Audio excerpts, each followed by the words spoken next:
प्रदेश के मुख्यमंत्री योगी आदित्यनाथ विधानसभा की 10 सीटों पर होने वाले उपचुनाव को लेकर एक्शन मोड में दिख रहे हैं।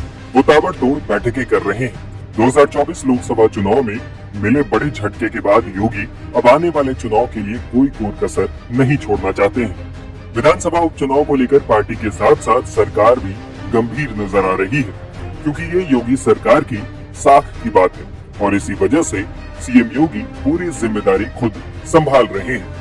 इसी कड़ी में उन्होंने बुधवार को प्रदेश के सभी मंत्रियों के साथ एक बैठक में उन्होंने उपचुनाव के लिए 30 मंत्रियों की एक टीम तैयार की है।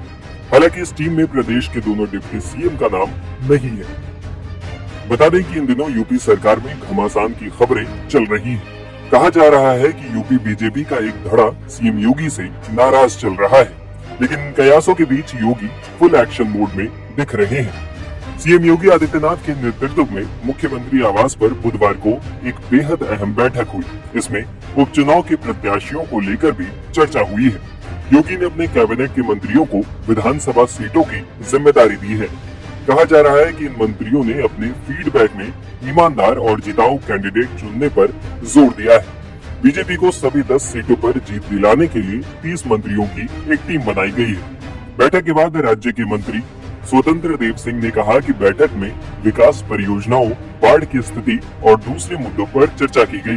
उन्होंने कहा कि सभी 10 सीटें जीतनी है, इसलिए विधानसभा उपचुनाव पर भी चर्चा की गई। बता दें कि 2024 लोकसभा चुनाव के बाद 6 महीने के भीतर उपचुनाव होने हैं। दरअसल हाल ही में हुए लोकसभा चुनाव में मौजूदा विधायकों की सांसद बनने से विधानसभा की 9 सीटें खाली हो गई हैं।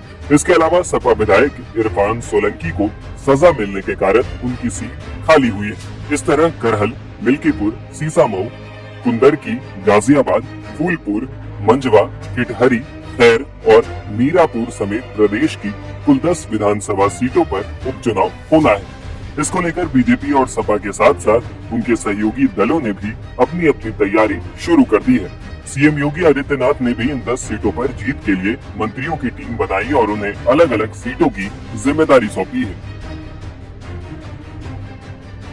करहल सीट की जिम्मेदारी जयवीर सिंह, योगेंद्र उपाध्याय और अजीत पाल सिंह को दी गई।